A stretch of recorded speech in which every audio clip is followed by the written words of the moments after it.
tango Adricha Benginga wana nonu ebimite Adricha Benginga coach mukunzi ngwaka na dû ekoke ba komi na kombo na biso imiko pas gouverneur et puis gouverneur abimisi $25,000. Est-ce que vous bien ngo ba senga ki $25,000 mais azwa ki 18,000 kaka na belaki so na zaki pena na santa bien tamsu ba ngazo wa 1000 wana te bato tout bomoni batangi ba kombo na kopo na ya kala ils sont là na kopo nyoso mbongo basanga te.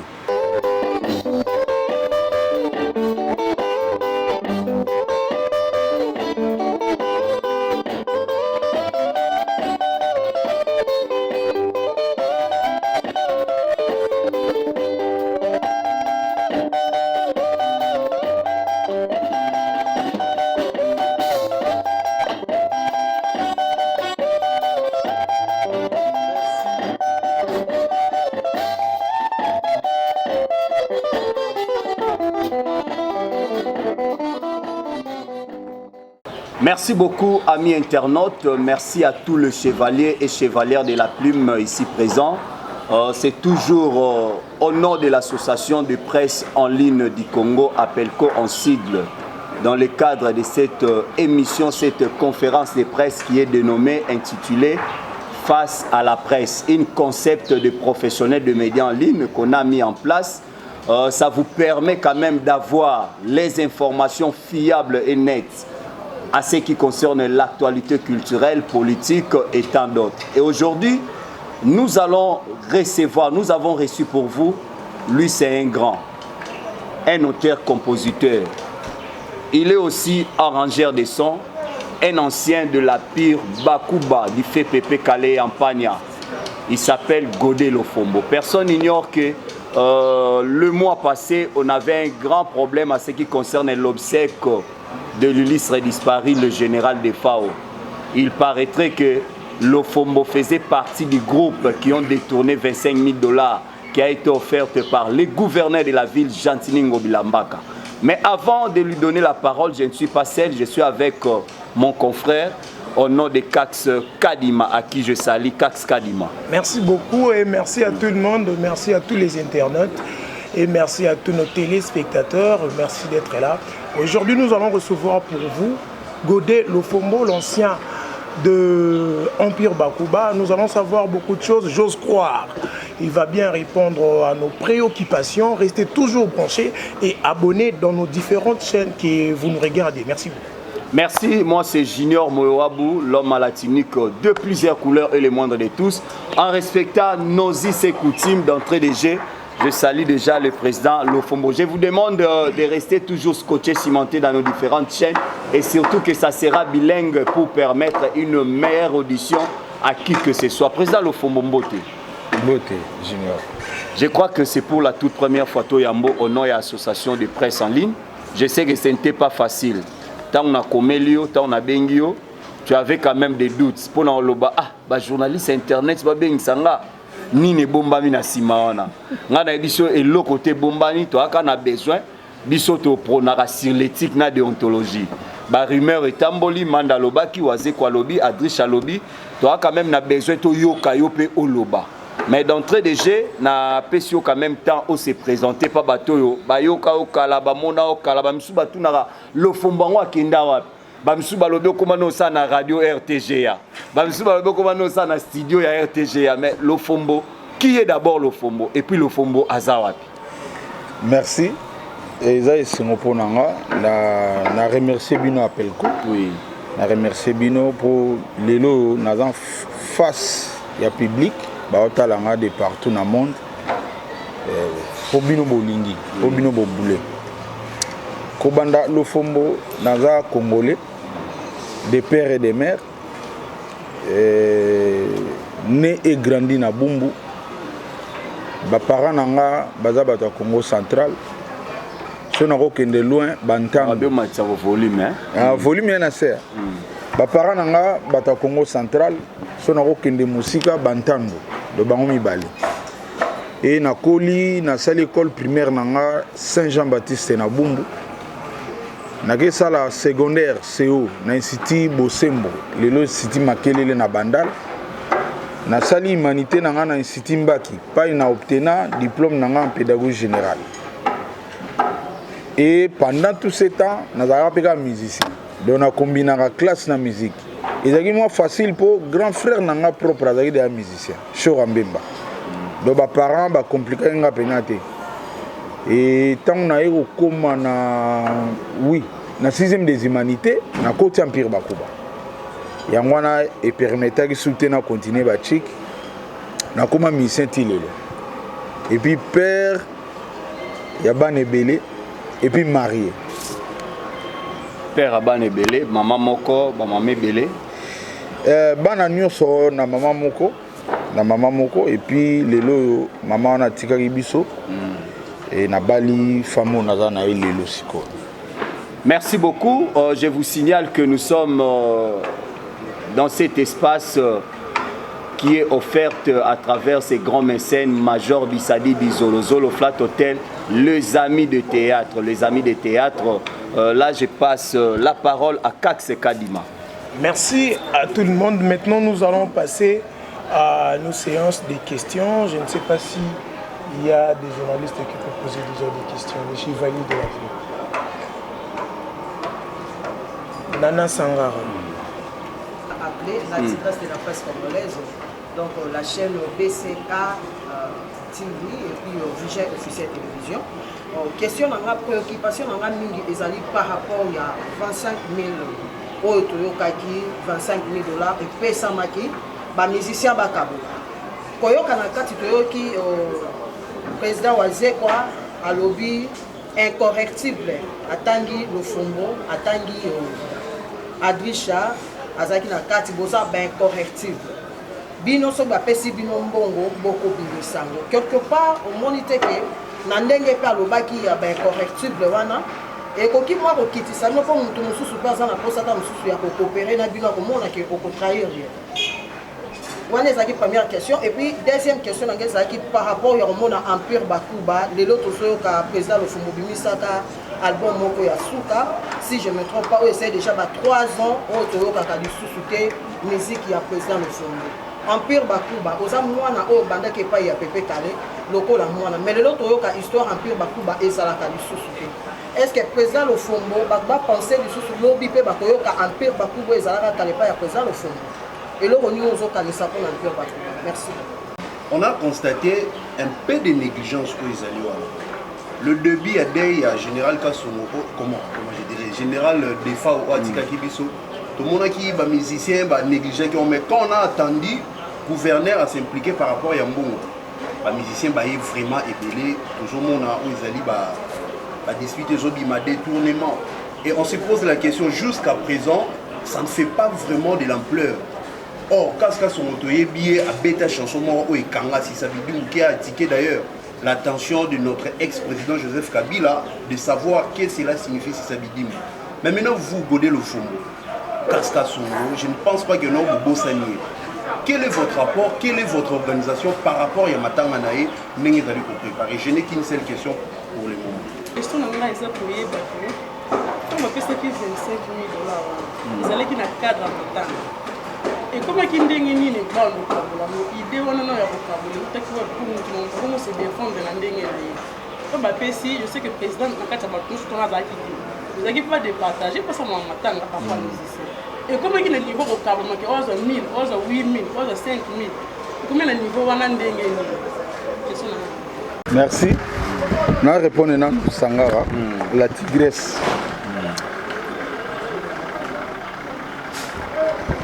Nakolubana nous eza trahison te.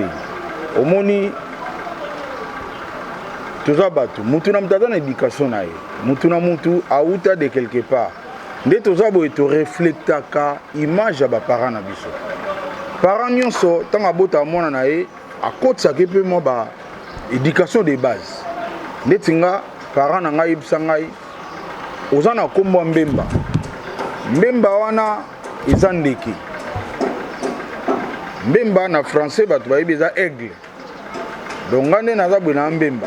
Komba famille nanga. De tokenda na likolo. Père alobi batela kombo na ko salira ngwata mukomo. Donc na koline loko na nzuto nanga. Ti lelo. soko elinga copie ya mabe un na okota kutu te mpona koyeba déjà ke kopo oyo soki eyindi ekosalir kombo ya famille oyo papa na nga apekisa epuis kope mosusu yo kobanga na trahir yo seke ezaka kopa mabe kopa bien na ndimi te yo elinga kopa bien nabimi na kwena kebeta yango lisolo wana ozala trahison kozala kaka soki eza kopa mabe na okotaka yango jamais. Donc on a na question ya Sangara la Tigresse on a kokabola $25,000. Bon wana na okota ngo pena na mozindo te po na yebi lisolo na te nazalaki ni na ebandeli nango ni na suka nango mais o na yebi na tali pe ngape na ba TV na yogi pe ba audio ya bato mais pour na précision nga nazaki vice président ya Imiko na moment wana makambo ezo salama tango Adrisha Benginga wana nonu ebimite Adrisha Benginga coach mukunzi ngwaka na due koke bakomi na kombo na biso Imiko pas gouverneur et puis gouverneur abimisi $25,000. Est-ce que oyebi yango ngabi na yebi yango te Adrisha est-ce que vous avez ba preuve aibsinga coach nazana ba preuve ngana ibise yo ebinga ne na marchaka ngaso ba preuve ya lito kende babi yo na yebi yo yango na town na yepa na yo tala ba preuve yango tana moni bena ke zaba ya solo directement na démissionner lelo ka liboso na saki yango na kena groupe na biso Imiko na bina bango banda lelo na démissionner puis na longoli confiance na bureau o nanga mona ki vice président donc lelo na saki yango na et puis le lot to yoka ba voice ya via Dio Salemba a confirmé que bongo na dange bimaki ba senga ki $25,000 mais a joa ki 18,000 kaka tant a joa 18,000 abimi libanda avanda boye bato bango ba memaki lokola ba poids lourd pour porte gouvernement ko ya bakota bien ba yeko exiger ba pesa bango pe ba mbongo yango moni bimike ba kaboli mbongo via Dieu ça précisé que bazwa ki $1,000 na moto donc vérité nga na yebi yango na menga na kumisi nzambe po na belaki so na zaki pena na santa bien tam suba nga zo 1,000 wana te po ba yebi nga ato sana no alinga zo 1,000 yango te bon nzambe ka salaki ke kopa ngo banda pena kala bato tu bomuni batangi bakombona kopo na ya kala ils sont là na cop nous sommes mbongo bazanga te ba spécialiste ba s'organisado ba pena makasi partout mbongo ezalaka biso sutuka kaka bakaboli boy tant on vérifie ba comment bango kaka bonga ta na tala ilise ona na moni kale memba tuka na kamo ina ngate wana pona mama la Tigresse Sangara et puis son azui il y a Jordan Lubasu Empire nana question monsieur. Nana musu Empire zawa. Empire bakuba ngana zaki musicien kaka. Bate bebe baye ba Empire bakuba zaki ya batu misatu. Ezaka ya pepe kale mote. D'autant pepe kala kufi mi balé batika la baza en vie. Président Papitex na président Dilo. Donc bango nde bosala fort appel ko bobenga bango. Bango ba ko yebisa bino Empire zawa. Bazali président Dilo avant d'arriver en Kin, président Papitex en a Paris. Donc ngana iga mosali kuna na na réponse à opesa te soko Empire genda. Mais nga lokolo nazaki parmi ba caché Empire. Nazo bunda. Na uto sala 20 ans na orchestre nanga et simba kateti lelo. Nga lo bananga vérité. Nazo bunda pona nini? Bato ka boyoki batangi bakombo wana ba s'organiser biso toko saka na mbongo te basala clique na bango donc tous les makambo mbongo bango kande ba gérango bango kande bazalaka yango yoka bango mi batu na est-ce que bango ba betaka le fond ba betaka mena obeta bina na mbongo te ba auto kabola $10,000 ya Sokoda bango bazwi biso zwaki te ba kaboli kuna mbongo matanga biso tozwi yango te ba 1,000 boloba na orchestre na hotel mandé na roya face à la presse ndeni bino mo boye bitango benga ngakuna banga ina bina oya te na mbongo te na obana ndeni ne bozawa ezaka so conférence de presse de Sili faut kopesa quand même ba transport ba retour à bato biso to ko kama kambona te bango ba s'organiser tout ce qui est mbongo eza bango banda Mobutu oye na era musée bakabula balokolo moka ngombe bango kambazwa bakombona kabomona olongo na musée oye na rais bango kaka tanga na âge na ngabwe na ebiki ngakati te poni soka présent bengisi ba misina ngakati biso to force to kende ba olongo la binoka masolo ze bele na ebite so bona tana ko betela bino beta jour musu tozwi eko rais azobengisa ba musicien solar bango na kingakati biso pe tozwi eko lokwa tozwi eko faut quand même tozala adrisha akopera bien na mère Tchala fongoli lié abi eza solo président na besoin ba musicien réunion mo eza na hôtel Venice na ebi ke bino ba yipsi bino te na boya ka bolo bateke nga po biso to ka bata polele na lobi en ora biso pe ngai tsaka Congo adrisha tonton lai to bengani to bimeli bango na réunion on peut vous pointer tant que musicien tsaka Congo bona ebite ke tsaka Congo ataka musicien ye monde ka pema et ça la po musique ya pema ngamo kunde na bwena na pema musique ya pema tsaka Congo pema ça là a créer artiste en danger na ye mais et ça là est bien pour aller la rango et puis aider la rango biso to bengani to bimela ba vie na biso ba batami na Venice ba ça la liste na ba numéro nde ba organiser par rais ba batami po ani po ba bike pa mokonzi mbongo ozala biso to kozala kati biso siko tanto koti réunion bike ba kati réunion bon to silisi to panzana ngana biboko sisa boite biso yeka siko bo silisi mais petit bino boza abonné biso bité biso ba sineli biso ke boza awa yango to yeka même to yoka makambo sala ba on va éviter que to yebi ke za lisa ngaka to va ina biso pene ba vieux pena ba panzani ba bimbe libanda biso pe to bimi ba matina bakar ngape na matina kar serwana po biso pena clique na biso na auto sabino la rezate tous les masolo mbongo biso ba écarta biso zaka na talent et puis ba yebi ke talent zali ponga neto za boye bo kangelanga sikoyo awa bo pesinga ka machine na wifi na DSLR moko na trépied bo kangeli nga bo pesinga ba LED na obimela bino après quelque temps na nzembo esili c'est-à-dire na beti yango na programme yango na yembi yango na bini yango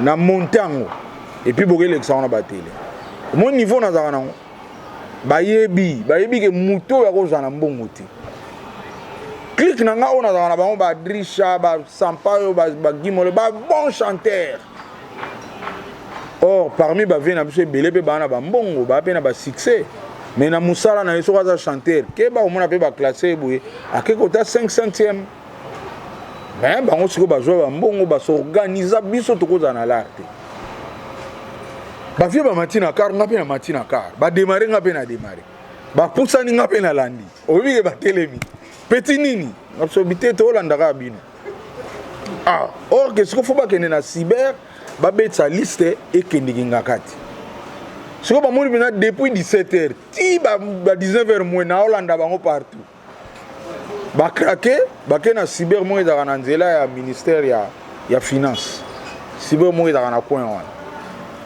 ba telemi ba kisu na choite po réseau kinde ba koti na loma ba koti kuna biso pe telemi ka libana ba umelere mo bazo bimisa tete ozaka ba mo bina ba lembi po vie beaucoup la yaki na réunion ba bengi ko fait beaucoup fois ya ko signer tout à la vie beaucoup là a koti na cyber a signer biso zaka libanda via bimi akei ba vie ba bima o petit bozo sani biso bi bolo ba to kende ko vie beaucoup la inde to fandi kaka wera son bino bolo biso to kende wera ya koti wera tanga bimi mamo atali lof ye to coopérer pena bien ba mo kaye président ni abina lof kitoko ma toujours comprendre Jésus wa te biso pe to ye mais toujours baté ba les nini biso to yawa to aflu wera bité za pena ko pa ngakati ba benga pona ko signer nga pe colère mati ba vie wana ba bana coacher makambo ngo na otanga kombo te tan ba bimi na yebisi ba vie omoni makambo salaka nzamba omona bino mais biso toke yeba ke nzamba ko résoudre ngo kaka toke tokomi na nzela nga bi nga na yebi bureau ya Katumba Mwangi pa ezalaka toke tofunda bango pa Katumba Mwangi biso mama ofunda to bana onkala bato ne bayeba ati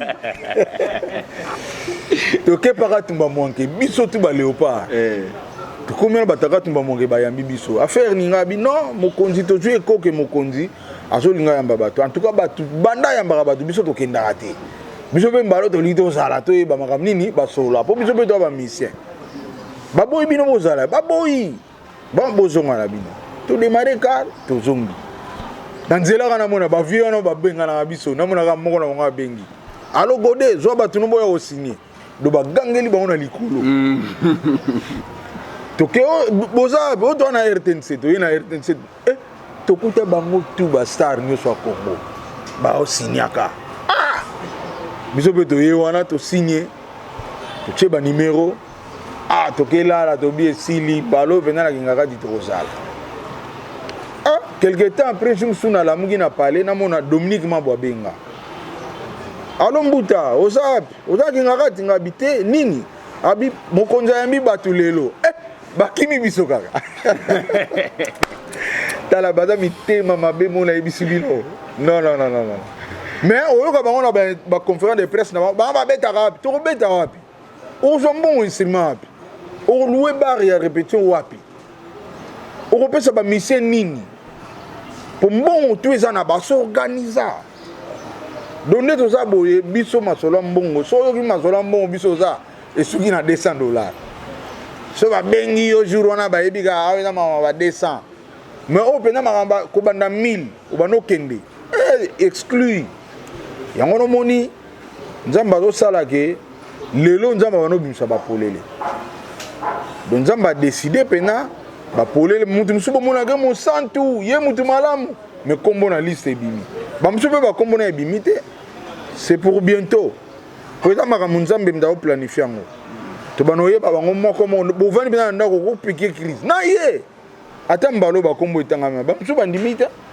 musubo ba appel ya ba kiba ya presque monde entier na ye ngabi biso yebangi na biso bango bandakala poto kana liste tamba uto kabola $10,000 na Sokoda na mutua $10,000 na peso ke tala ngo ba komaka transport $10,000 we banda liboso na ba transport moi $10,000 kala mingi te awa biso to leli biso na ba clip to bunda to na ba orchestre yango no moni bandeko boyoka bango suteta batuna bango ba betaka to beta te po mbongo nyoso bango bakanga imagine na lokolo ngombe muza pesaka bango ka bazwa to na rais bango kaka siko to bandi pe na fachi babandi na ba $10,000 ba kotiti na matanga siko to ça donc pour empire bref pour empire faut botuna président Dilu azawa président Papitex en Paris donc bango ka ande ba kopesa bino nini ngana osala l'effort depuis le 25 pour na batino so empire na tché déjà nzembo mo na marché comme on ma véro so dans YouTube obeti AP production Godé Lofombo ma véro malheureusement et bien il est 25 général des fois a coufi les 27 donc na koka ki li souté ko sa promotion et puis première fois nanga na bima pena li banda ya parler na biso eza lelo pour na conférence donc na bana c'est la 40 jours et koka pour nga na pire petit ya defa pire petit na yo donc to bandine nga na deuxième primaire donc to la mbetu moko ndako moko mbetu moko azaki chanteur ya grand frère na nga Chorambe donc nga na colline le roi petit na ye ti nga pe na ye comme musicien yepé na babiloko na ye a comprendre que petit na ngo a commis expert babiloko na ye na big star programmation prise de son arrangement kobeta même babas ngam na koma ko sala en tout cas na bandembo en général des fois surtout tu 100% naza na 70% na kati même temps azaki na exil atindela nga billet billet avion ye na landi ye na obeta pe kuna ba 8 mois nazonga kinte to zaka na ka pa na se sentir dans leki na ye donc on sait le boulot mais azat siko na leki na ye donc azaki pena trop attaché nanga et en tant que ba Congo le rôle avait akufaki fona zela 40 jours pour na bandela sous ba promotion ma véro parlant de bato empire ba osepela pour album wana nazo revivre pena empire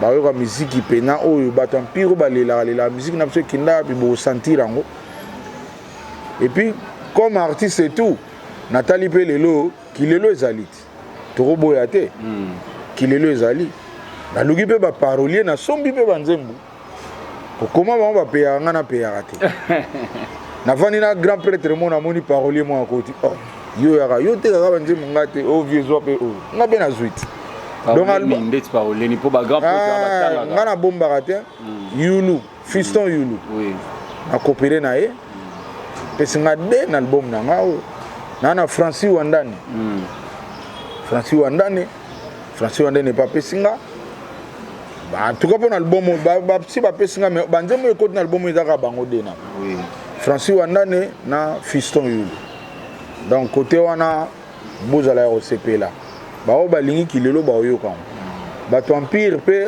bo osepela makasi po kuna na sali pe reprise ya mbula tika makanisi donc na beti yango pena soda distro kansaka yango wana mais na beti yango bajur wana yembi yango moto ayembi yango Bobo chante Bobo chante et puis na zongeli sun Tsombokila nzemo wa pepe kali Tsombokila vieux Jojo comme moto ayembi yango Jojo comme azaki déjà na empire bakuba grand chanteur yemta ayembi yango ba yembi yango na Germain Kanza featuring pena mais wana tuna otanga ba featuring featuring ba featuring ndeti ya ba musicien kilelo nengo lobi ba ndeti falia ko ozala wera ko ozala Inos bia ko ozala Gezma weta ko ozala Dajwa ko ozala kilelo te moi surprise za moko mais wana roloba ngo ata nzembo obima na roloba ngo te me bato ba remarquer na bato tangi wana moko na bango bato tamba osomba CD ba sentir que et rumba moya makasi za kuna yimta yembia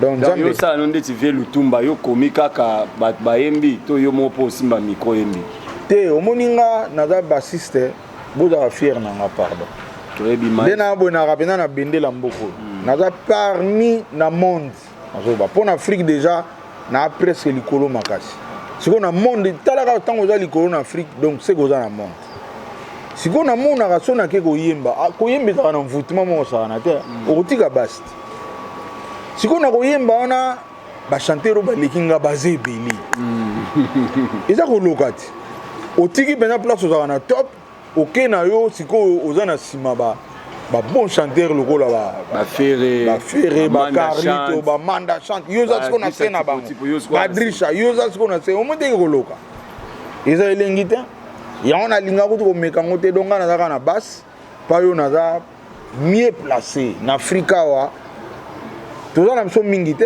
osala musala na Congo mais bazui kombo na yo ba pesa rango na ba mboka misusu mutabeta basse za Cameroun ba bien le fond et belo mona na Congo ada be chanter ada be na mbongo mena ba pesa kombo ne na libanda te na musalo ya sala doye musane ka apona partout masolo mbongo ezala ya zalaka yanga komane pe na mbongo et puis ba omoni na mboka na biso ngana ko mofunda omoni ne balo ba ko transport ba musicien ba bazona ba transport leader wa mbongo wana makambe sili ayipsi ba mboto monana mardi akena eti ba musicien makolo ngamo na kuta na ba surprise to yaki na transte bon ba pesi binote ba pesi te donc la majorité ba leader na biso ba komana mbongo ebele po je basalaka yango wana mbongo mwa bazwaka bakabula yango te na bamisien leader akozwa $5,000 azwi 4,900 atie na poche $100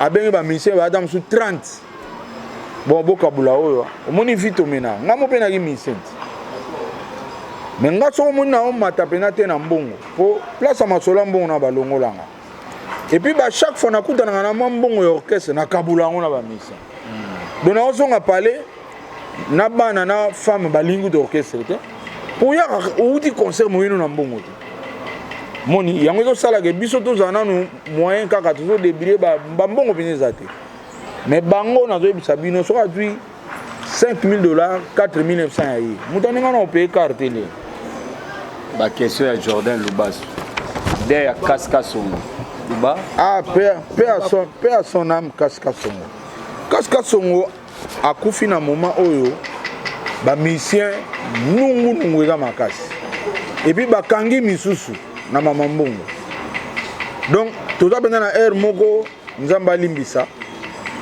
aza artiste biso tu toyebaki asalaki kombo na ye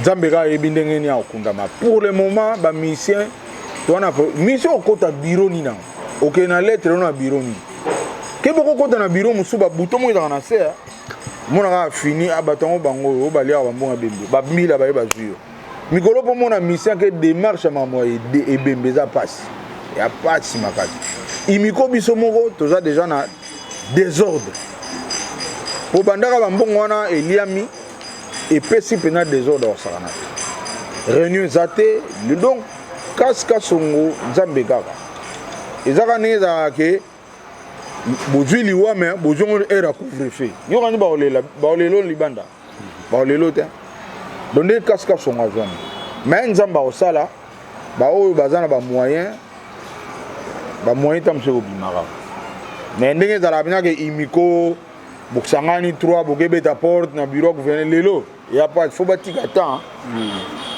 loba tsaka kongo loko ezaka mosala na ye ye alembaka te ye kuta taka ke na famille babeti ayaka kaka mpo eza passion na ye mosala na asalaka yango wana mais biso bamisi eza mosala na biso te epuis na minute oyo vraiment réputation eza ya mabe fo topema nanu nga mpe na koconseille kutu bakonzi bayambaka bayimiko wana soki bake na likambo moto aza vivant so moto akufi na ye bakonzi bino mo bosalaka tout boza na baservice na bino boyebi mpa basalaka tout au lieu moto aza vivant neti biso baoyo na vivant na besoin basoutien na besoin mbongo mikolo na piéton ta makambo ayimiko fale ebundelaka biso baoyo eza teke kaka wana ifo obema sokoda te sokoda eza société de droit d'auteur bango mpena soki mboka mpe ezalaki bien tokokende kutu vers gouvernement te normalement sokoda eza mpena société de droit d'auteur na eza lokola banque na biso malheureusement bato baza likolo nango badirige yango na kiloma bapesaka na sokoda to na soneka te nga naza membre ya sokoda kasi soneka tozalaka biso to bato ya soneka ntango soneka babomi yango biso tu na soneka tokota sokoda siko soneka oyo etikala eza kaka toza na RDC beloko baboma molobi nga baboma yango te mpo lare moko eyaka mpe wana ekotaka baliaka na bango nde balingi yango moni biso bale tu tobwakelaka gouvernement so moni biso tosouffrir bo eza gouvernement po makambo to elekaka na soneka na sokoda gouvernement eyebi yango mais continuaka nango nde toloba no boye soneka mpe bazopercevoir bambongo bakabulaka mpe soko verifie bato ya soneka fo mona bango ndeti awuti mikili mazaka nao do bana bambongo na bango bakabulaka ya bien ya oyo mosala biso osalaka lelo oyo bambongo oyo bato balokotaka na banzela ndeti badroit d'exécution lelo oyo soko otali bien oyoleka na baekala oyoka mingi mi ange mi demo mais na mi ange mi demo wana barumba presque tungami na beti yango oyoka barumba mingi ya héritier oyo efandisi mpena loka ogejaz ngami na beti sikoyo nga motu oyo bato bazoyoka nga mingi nazwaka nango eloko te motu moko asorganiza na ye epuis gouvernement ebatela gouvernement ezobatela bango normalement bamiyibi mais bakangaka bango te ce sont découragés basorganiza bamosusu bana soneka bamosusu bazwi sokoda comprendre donc biso eza pasi na pasi yango nomoni gouvernement azalaka na choix te so misi azwi problème fo bayaka kosunga mpo bango baresponsable jour gouvernement kozwa mpena décision non makambo sokoda ofa ebonga vie na biso ile pablo akufa ile pablo akenda na ville asomba vewe bafuti ye na soneka akesomba vewe ya basache pourquoi pas biso me nga na sokoda bafuta nga $58 boloba siko bino par mois ko siko bafutaka biso 6 mois après omona ko odui $350 yo omona on ndeti dans un jour wana mais biso oza bato ya chiki nazongi na parler na oh ezaka 6 mois sikoyo na divise yango nazwi $350 divisé par 6 et puis $58. Donc on comprend les réalités. Yango na moni bato bazoloba balofombo wana te toza na kati ya nzungu moko bato basorganiza masolo to mbongo za bango sokoda basakapara nango soneka pe kufaka te ti lelo bazali donc bakabula mbongo entre bango. Sandrine Mungoza mbongo za $25,000 selon ye abeza ya matanga mekoma ndeni bokabola yango. Bon nazozonga na obandela nazalaki te Oui. mais na ba voice na yoki na condamné ve na biso adio Salemba pour na ni toleraki po bato wana batui ba 1000 baza bato sokoda na soneka soko landi bato wana baniaka imiko donc bango babanga po bayibaki rola imiko lobi omoni ba 10 000 bakabolaki bambongo wana fale na imiko mais sokoda mdazwanga sokoda za habilité te ya kokende na présence kozwa mbongo mpona baartiste sokoda ezali apercevaka mbongo de partout ebele mpe nazoyi biso bazalaka nango fo bokabolela bamisien mais makambo etali ya te biso totya ete via ebotola place ya verkis totya ete basala je na bango na verkis ana âge de ya retraite veni okalongo azwa relève bon moto aza na retraite moto aza na retraite akendaki parke ndeni epuis aganye mais azongaka te RDC na biso eza mboka moko pardon verkis akenda mpena na parke afundi nde balongola ye papa aganye mpe mais zonga na totala ti lelo azonga te kuta beli po azokomprendre te naa na makambo tu ya leta na ganye mais nazongi bulo te bakangi ye kutu. Donc, en bref, 25 000 wana, via Dios, fallait pas payer sa bango. Yémo on a 18 000.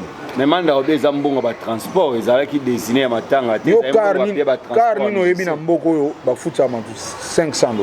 Car on musicien bazali na orchestre na bango, esengaki lokwa ya na orchestre na ba transport à musicien peut-être na butu bobetaki ba babetaki ba putain bazo transport. Wana nyonso ngakuna conseiller bango ba vanda bina na ndako batika na presse makambo na bango se bani ba vanda bango na parler atosali défense ndeni zo bimisa bino kutu mabe bimisa bino pe mayele muke vraiment da conseil kambo mayele ezo créer problème mais ça normal $500 obetité so obetité osani faut son sang donc ça on a sens te nga conseil na opesa batika na bina presse bavant na parler pour plus aux se défendre plus au bima pena muke au bima pe maile surtout les aussi là ils ont des avantages na bango conseil na peut ça va vendre bena makambu et d'abe mama nzambe nzamba sali ke bo umeli na masolo mbongo kopno so mbongo bozalaka mbalo nzamba lingaki batu ba yeba bino sikolo kwa ba yebi bino ato sali défense ndeni et simbati batu si bayebi ke d'ailleurs ngana mona biso makama $10,000 botala ba liste à $10,000 bazali kingaka tu bakima biso bazali siko expliquer ni $500 ngana yebi te car ni ya $500 et puis ba musicien ngo boluka ba musicien botuna ba bino ba presse botuna ba na banda bazwa transport na ba orchestre bazwa transport te et là présent à Dieu Salemba via Dieu Salemba mtanga ba kombo metanga tangi ba kombo na ke vérifier na liste nanga ponga na liste na bango o ba kima biso na ngaka ti na yebi bango oyo balizwa ba makolo ngombe na yebi bango pa musée oyo bakaboli ba $10,000 mikolo na yebi bango siko tango via Dieu Salemba otanga ba kombo les mêmes ba kombo wani zongo na sani bango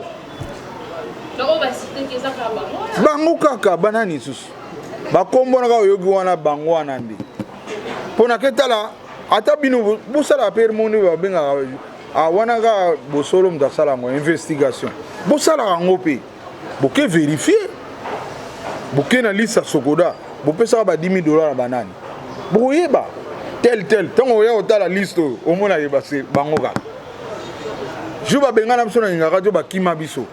Bala muka 5h si bakenda. Obi ke pona kata li solo to landa bango tiki ngakati. To décider to landa bango to koma côté ki kole. Saka Congo de bisango coach. Loko to lika aéroport to banu pusana na benga bango. Ngabi ko benga bango te.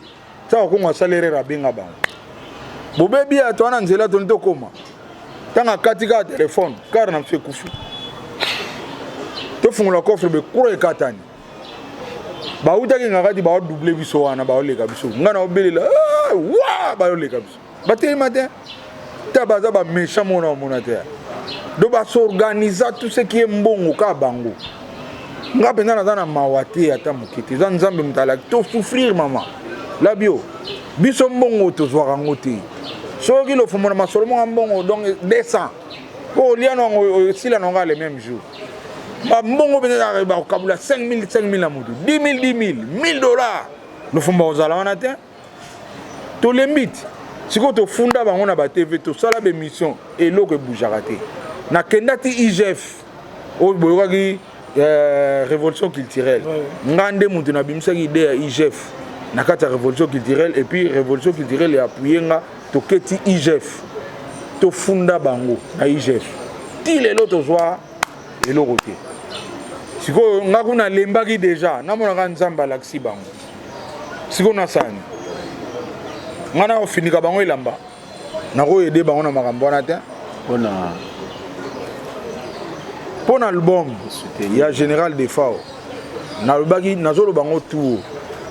Partout ba kozwa kal na vie na bango orchestre wana.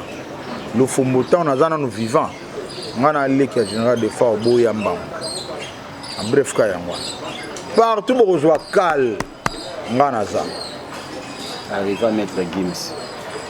Maître Gims na famille ya Général Defao. To kolugela bango trouble te. Famille, tout est dans l'organisation. Ba papa bazali, ba maman bazali. Et ce qui Nzambazo mona. Première réunion est dans la famille. Et dans la quai de poissons. Et dans la dikandonde. To tika ki makamutu to zui maman le kito. Tsongi si en attend et puis à zongi à continuer réunion. Donc mingi to sali, mingi pe to sala. Famille abatu toko tangote baza organisé ba papa bazali ba maman bazali et lo reno sekoya bango ba ebinde ba osala partage na bango. Azana raison. Oui. Abaina raison liboso za Adrisha. Po ye a dévoiler po za mutunanga te po a dévoiler likambo yo ya mabeli ngoko salama e bebisa makame belé lobby. Mais lelo nzamba sungi et comme il passe pour mon ba mission oyo batangi ba kombo na bango place masolo mbongo moza bayali sus ba comme na moi et ça automatique moi jeune mo ekoti et puis ba bazo bozo le canon mais ba moi déjà que tamso ke zoala dozo ombrani et là ti ba on a et pesi déjà bien lobby makame bela mabe odimné grâce à Drisha et puis na ina président waze quoi ah bravo ngana obunda la ba jour na me ma mission nga pa waze kwa nanda kunaye to betela ta denzem ya live pour lelo nga bat ba ko komela nga mona mda obenga nga incorruptible lo fombo po yem da laksinga pa batu ba yeba iteke na za bongo batu ba yeba te ke lo fombo da incorruptible waze kwa ko laksanga pa batu bravo ada pena la raison et puis aloba pena bosolo bon manda chance manda na banzi muda chaki en erreur ou bien yemo muda comprendre que mon incorruptible était et loko muso ezawana te sûrement soit yete batone ba po ngape batu ba benga nga ah waze ko lobi mabe faut répondre ba musukuti na Facebook na so botali bo vérifier bo mona ba écrit on ezali nga étant intellectuel na ba non faut na yoka na nga moko na yoka waze ko lobi nini na fouillé na yoki bena waze ko abi oh le fomboana Adrisha manda baza ben corruptible oh siko luba na osilika point muto avanté nga muto a présenté nga comme incorruptible na monde Dédé Akeli sou ba petit wana so na cop non ko benga bango te po ba ofunda. Mais cop nino ba ofunda yo. Ya mabe. Ah cop mabe. Donc soko na cop non mabe ko benga te a épargner donc a yipsi bato na bo benga lo fombote et puis ngana komi sauver. Lobi som dana cop mabe o benga ngata. O na cop mo boye to kono yibelo mo ba o benga ngata po yibi ke so lo fa ya o ko yebana. Donc aze ko sauver nga. Siko lobana na osilika pona ni. Donc pona manda je regrette eza batu ba chenere ou yemo mta comprendre mon ate incorruptible. Donc pour l'orchestre nanga malgré ba pimele msombongo mais je me bats et puis lelo na ju producteur na za nanga soupena na makambo le lara souté. Album c'est bima il est 25 mais le qu'on a dans les gars général na kokoyi ko continuer promotion ya ma vérité na katagi tout lelo yo 40 jours ah tangana bosana obike bato bazwaki bambongo 40 jours so yimi kokeli mabe boko nozongisa na famille boluka balega defao boluka nani bozongisa balaro etikali o pena l'été ozana na maboko kene ozongisa c'est très important biso kuna ba nekongo ezaka mabe makasi moi dans famille azolela ba répercussion ko ya après eza mabe donc ponanga tant que les qui a vie il y a on a katatu mais on a profité à partir de bino na sabatuke kota na YouTube Beta AP Production Godé Lofombo Mavero mon clip nanga o ebima il est 25 mais 8 retard pour na to vandaki na se to zape na se tisiko pour na matanga vie. Merci beaucoup, amis internautes, chers chevaliers de la plume. Ça commence bien et ça finit bien. Je dis grand merci à le boss de cet espace, Flat Hotel, les amis de théâtre. Lui s'appelle Major Bissadi Dizolozolo de nous avoir accueillis. Merci aussi à l'association de presse en ligne du Congo, appelle quoi en sigle. D'ici là, portez-vous bien à la prochaine numéro. Bye. Bye bye.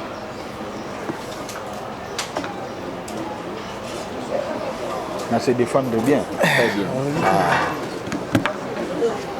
Tout cas, la photo.